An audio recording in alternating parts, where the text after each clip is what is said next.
So it's been about 2 months since I've seen you guys. Um, yeah, we're disappointed about our season. That eliminated a couple questions you probably have to ask me. Um, we have done our exit meetings with our players. We've gleaned some things in the process that I think are helpful. We have our team core group of guys that are interested about coming next year. They like their guys. They like their team. Sometimes likable teams don't always win. Maybe a little tension might be better to help them win games, but we like the fact that they're comfortable with each other. They like each other. That's good. We had an opportunity to talk to some of the leaders of the team, at least what you guys consider leaders, and heard from them. And we had a chance to talk to our coaching staff. There's still some things we have left to do as a staff, speaking for Steve and myself. But we're ready to move forward and start building a roster for next year. Okay. What's the situation with Fred Rambis in terms of the interim tag and moving forward? It's part of the interview. That's the only one I've said I'd interview right now.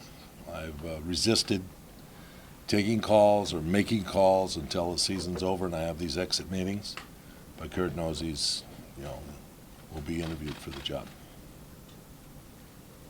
Do you plan to have an open search and talk to multiple candidates, or are you focused right now on Kurt as your only candidate for the opening?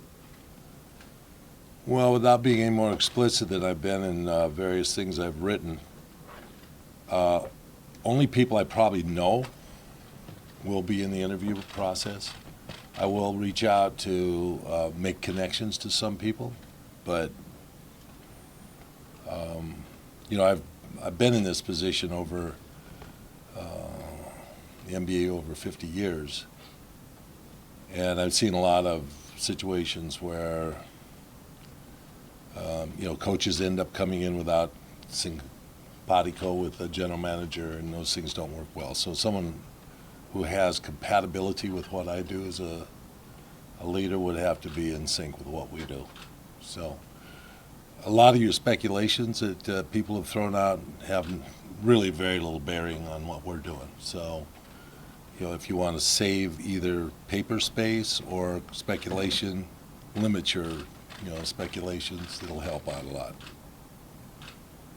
There's been some talk about Kurt, and Kurt and Carmelo have talked about the need for continuity. Do you agree with that as this is developing, that's a priority? Is a priority at a certain point, a point where you're winning and you're moving forward. But we didn't have a group that really bonded together. I thought they came apart during the end of the season, and so we have to make changes. There's no doubt about that. How long do you expect the process to be? I mean, Kurt and what his vision is and everything else. So how long do you expect it? I really don't know. There's no expectation on that. It could be July. It could be May. Well, how much cap space do you expect to have, and what is the strategy? That's a difficult question because there's way too many, ifs, maybes about that. Sitting right now with, a number, but it's limited, and we could almost double that money if we did all kinds of machinations. So it changes a lot.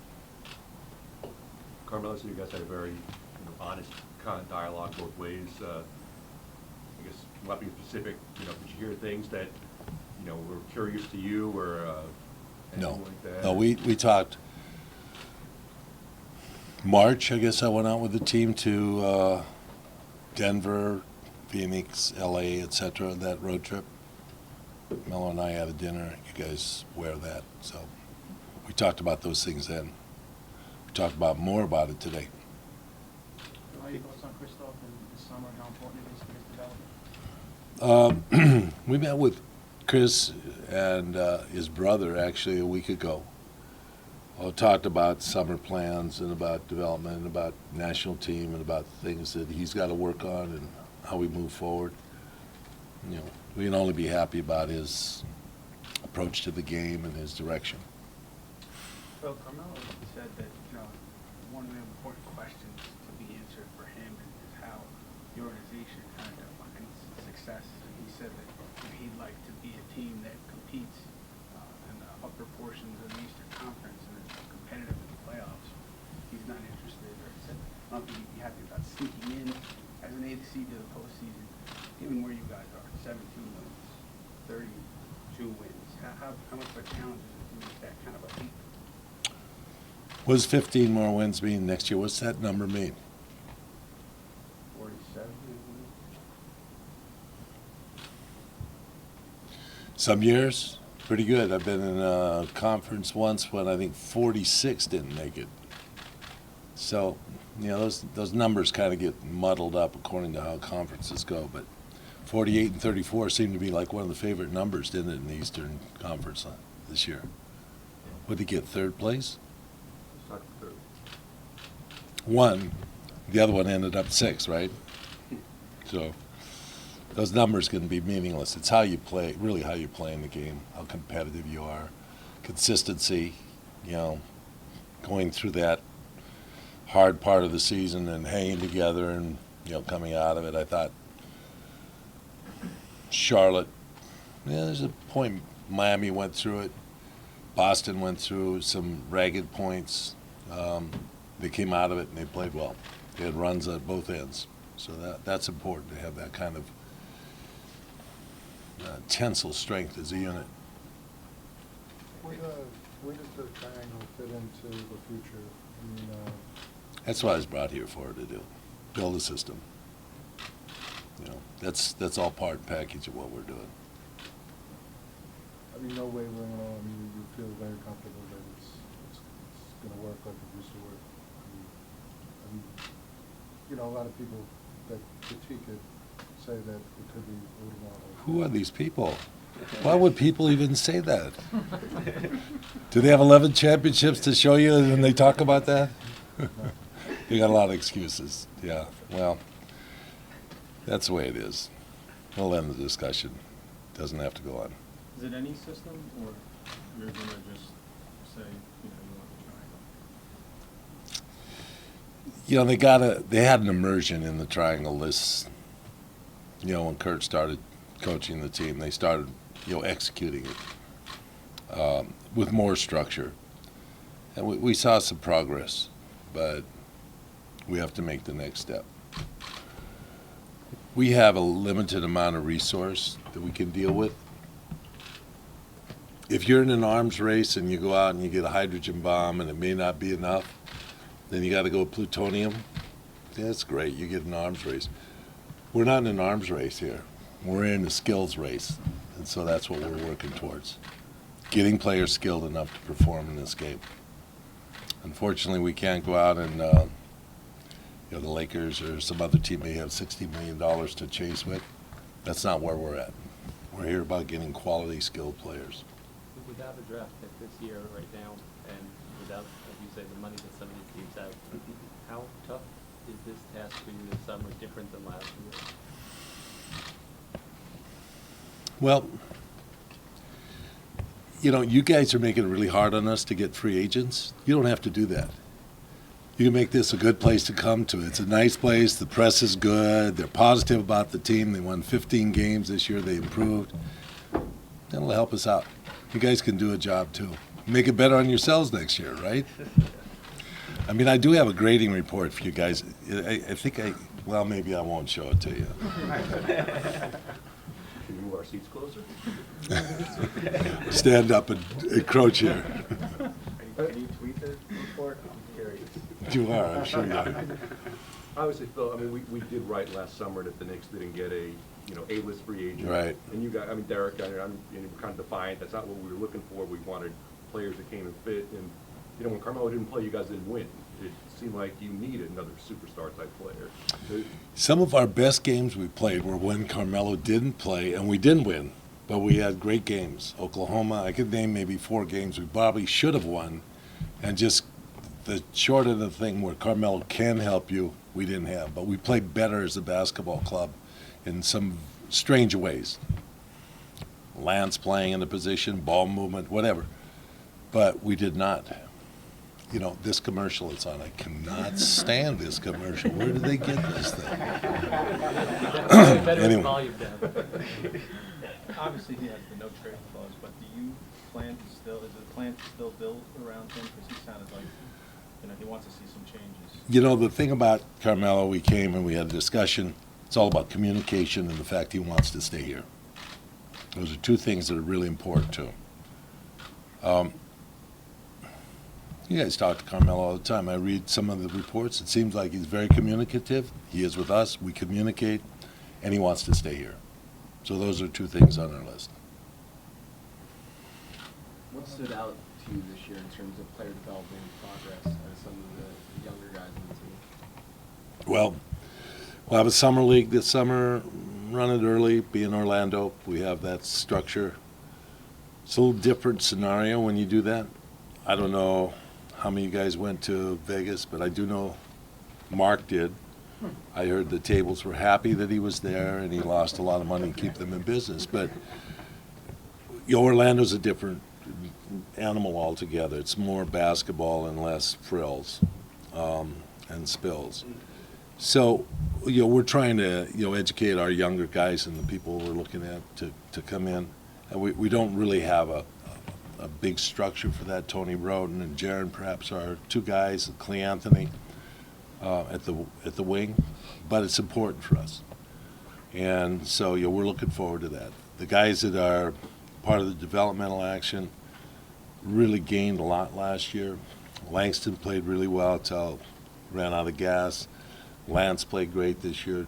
Those are the people that we move forward with. Hopefully, we'll have some more guys that step into that level. Kyle and perhaps Derek Williams, if he opts to stay with us, that can develop over the course of the summer, and they'll give him a little better stance this coming year.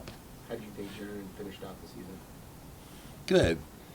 But, when Steve said he deserved more time, he really didn't deserve more time. He really wasn't helping us win in a lot of ways. That's what you wrote in your paper about, deserved time. So, the players get deserved time when they help a team win. And sometimes, kids go out there and they can look good, but they're not making you move forward. So we're really happy he got these opportunities at the end of the season. Not that we wanted to see, one of our favorite guys, obviously, is Jose. He's a compliant player. He works hard in helping our players to play well. But Jaron got an opportunity when he got hurt, and it gave him a lot of confidence, and that was important. And now he's going into the summer with confidence. He kind of knows what he can get done. We still have a lot more for him to do. What about Robin? You're seeing from him, you think he can take it even higher now? He can. Last year he didn't spend a lot of time in the summer getting ready for the season. Came in, he had some issues. He'll be more attentive. He knows what to expect. So I think you said last year that it was important to lay the groundwork for the future here. Are you more committed now to thinking you're definitely going to finish this all out here and be here for the whole process? Yeah, well, yeah.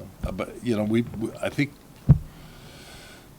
we got a few bricks in the load this year.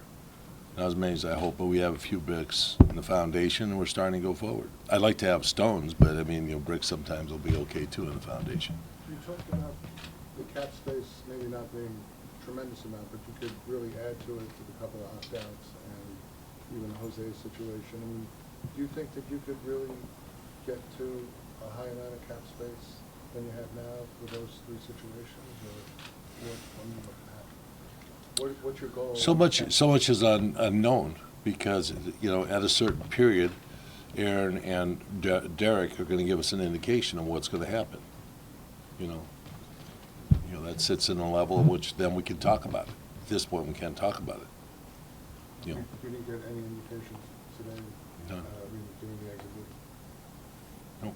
What are you selling this summer to free agents? I know last year it was trying to offense. Is it the same this summer? Does it change at all? No, we didn't sell the triangle offense last year. Oh, but you said last year before free agency that we're gonna. We showed about a system.